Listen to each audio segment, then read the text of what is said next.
Hello, everyone. My name is Barry, and I will be discussing the Algorithmic Accountability Act of 2023.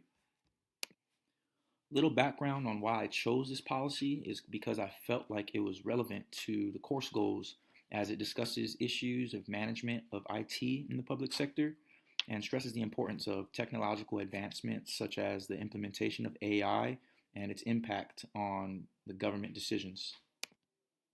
My hope is to inform you about the dangers and or potential risks of the over-reliance on algorithms and to invoke thought about the ethical concerns regarding the implementation of AI in government. Agenda. So it's just a brief overview of what we'll be discussing in the slides. Start off with the intro, then the purpose of the policy, definitions, just some key terms I want to go over before we analyze the policy. To give you a brief background, there's some pretty challenging vocabulary in the policy. Case studies providing evidence that those key concerns are valid. Key provisions, so what is the policy trying to do to address those concerns? Then why does it matter? Well, the Algorithmic Accountability Act of 2023 addresses concerns over opaque, that's a key word, automated decision systems in public and private sectors. It establishes legal frameworks for transparency and accountability in algorithmic use. So what does that mean? It just basically provides guidelines for public and private entities using algorithmic systems. So this bill wasn't actually passed into legislation. It was just proposed by the Senate in 2023 and the House the following day.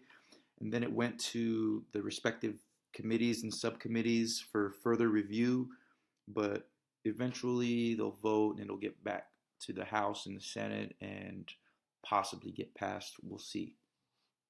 But some questions to think about in the intro is, what types of decisions should AI be used for in government, and how should it be implemented? So purpose, why was this bill proposed? Well, the automated decision systems are increasingly being used in areas that deeply affect people's lives, such as in hiring, lending, law enforcement, and this policy provides government regulation and oversight for public and private entities employing those algorithmic systems. And another purpose is that it's addressing the ethical concerns regarding the implementation of AI for the use of making critical decisions that affect human quality of life. So those two key terms, automated decision systems and critical decisions, we'll get into that when we get to the definition slide.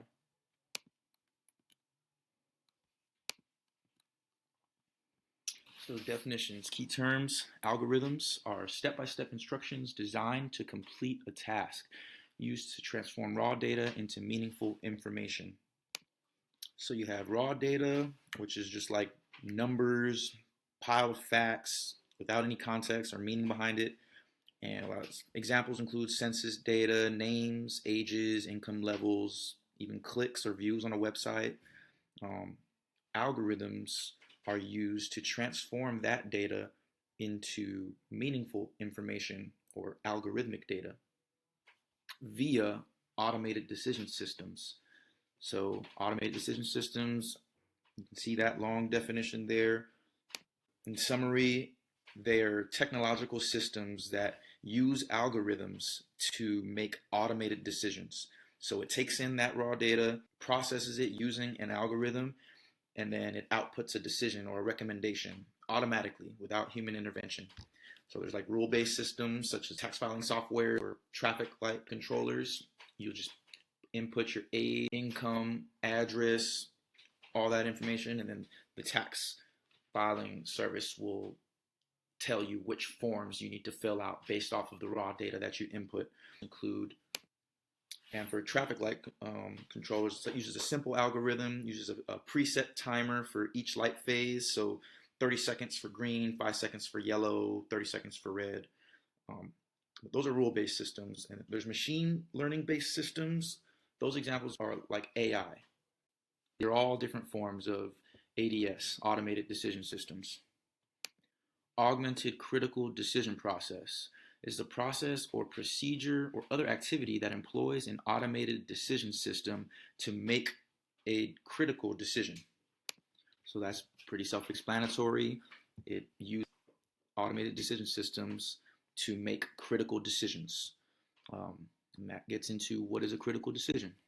That's a long definition, but basically what it's saying is that it's a decision that affects a person's access to or the cost or terms of important services such as education, jobs, housing, healthcare, etc., that overall affect the consumer's quality of life.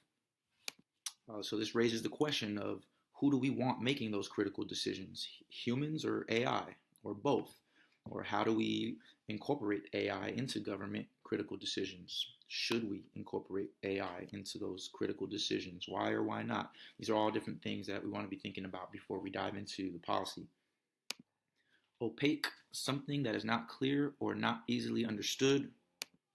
This term is important as it discusses how agencies' algorithms can sometimes be unclear, vague, or not easily understood, which can then make them more susceptible to discrimination, bias, or raise different privacy concerns, which we'll get into later on other slides. A perfect example is FICO. They use an algorithm to come up with our credit scores.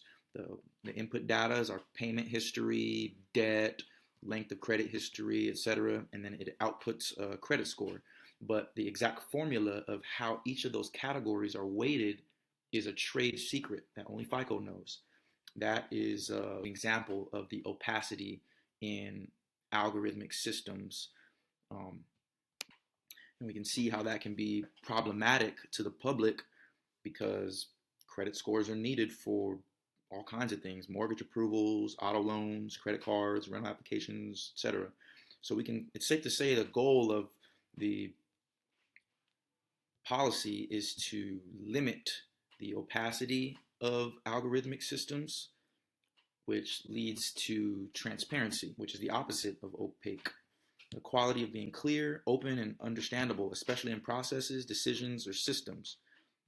So it's safe to say that a goal of the policy is to promote algorithmic transparency, meaning there shouldn't be any trade secrets if the algorithm is affecting the critical decisions, human quality. So there shouldn't be any trade secrets of how companies are coming up with these algorithms, especially when it's affecting the government critical decisions and or a person's quality of life. And then accountability is the obligation to explain, justify, and take responsibility for one's actions or decisions. Some questions to think about is, what does that mean in context to the policy? The Act literally aims to provide a legal framework and hold these entities accountable for the issues that algorithms may or may not perpetuate. So what does that accountability look like? It just depends. It could be fines, cease and desist orders, or other civil penalties. And when we get to the key provisions, we'll discuss the three main provisions in how the policy aims to address those key concerns and hold these entities accountable. So some key concerns the policy aims to address are algorithms versus transparency and accountability, which we just discussed. And Frank Pascal is a Harvard professor. In his Black Box Society, he discusses the growing concerns that AI and algorithms are operating in black boxes. That's a comparison to the lack of transparency that algorithms have. And there's a little clarity or accountability, which leads to unfair, biased, or discriminatory outcomes, which leads to the second point, algorithms versus bias and discrimination. So the policy aims to address the bias and discrimination by tackling that outdated historical data and system. So algorithms are created by humans usually. So that outdated historical data can be problematic because if that outdated data is what the algorithms are using, then it can sometimes perpetuate or amplify discriminatory biases, which we'll talk about in the later slides. But that's why the policy aims to implement system audits to prevent that from happening, which leads to algorithms versus information privacy and oversight. Examples include the exploitation of personal data and surveillance and location tracking, facial recognition. These algorithms are using massive amounts of data collection to include all this personal information, and a lack of transparency can prevent users from understanding or controlling their own digital footprint. So algorithms may send data to third parties without users knowing, like in social media ads. And once that information is shared, users lose control over where that's going and how it's used. And that just brings up all kinds of other privacy concerns that we'll discuss in the later slide. Some case studies. So at the University of Washington, a study found that AI resume screening tools favored resumes with white associated sounding names 85% of the time, while those with black associated names were preferred only 9% of the time. Notably, resumes with black male associated names were overlooked 100% of the time in favor of other candidates. So this just goes to show, so this study is just evidence that algorithms can perpetuate or amplify discriminatory biases. There's something to think about. Algorithms aren't racist, but people are racist. So if there is a historical data of racism, then the algorithm only knows how to do what it was programmed to do. So it's going to take that data and perpetuate racist outcomes. Another example is Compass, algorithmic bias in the U.S. criminal justice system. 2016, U.S. courts used the Compass algorithm developed to predict the likelihood that a defendant would reoffend. 2016 investigation by ProPublica found that the algorithm disproportionately labeled black defendants as high risk compared to white defendants, even when they did not reoffend.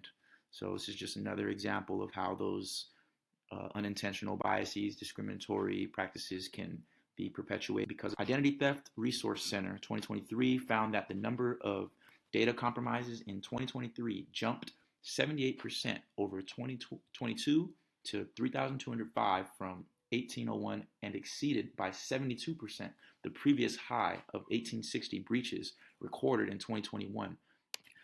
So I included this case study because I just thought it was important that as these ADS, automated decision systems, are being implemented more into human life, government, and private businesses, so is identity theft and data security breaches. That's increasing as well.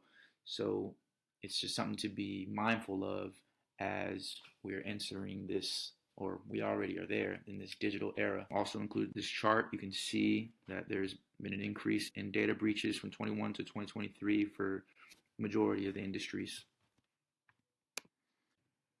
Key provisions. So this is what the policy is trying to do, to ensure the following is implemented.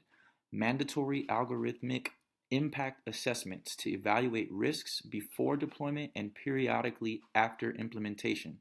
So what does that mean? These impact assessments are kind of like case studies or surveys, evaluations, if you will, to hold these companies or agencies accountable to evaluate the risks of the bias and discrimination and or privacy violations that their algorithms might perpetuate.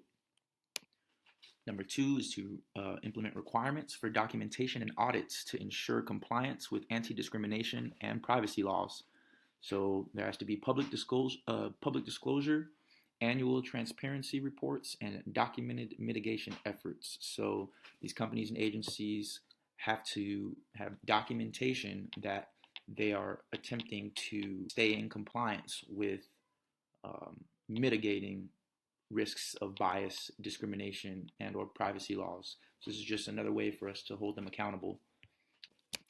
And then last is the establishment of a governmental oversight body to enforce standards, investigate violations, and issue penalties for noncompliance, which would be the Bureau of Technology. So right now there is no Bureau of Technology. The policy aimed to establish a Bureau of Technology under the Federal Trade Commission so that they can ensure that companies and government agencies are remaining in compliance with the Algorithmic Accountability Act. So why does this matter? So just like I said in the intro, the increasing use of these automated decision systems and augmented critical decision processes pose risks to the human quality of life, such as in hiring, credit reports, criminal justice, and the over-reliance of AI can lead to the wrongful denial of services or privacy violations and public distrust in technology and government.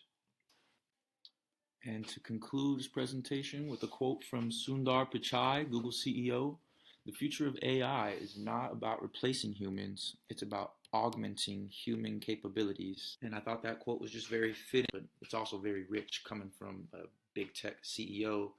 And what policies are in place, such as the Algorithmic Accountability Act, to hold companies and agencies accountable for unsuccessful implementation or negative outcomes due to implementation. Thank you.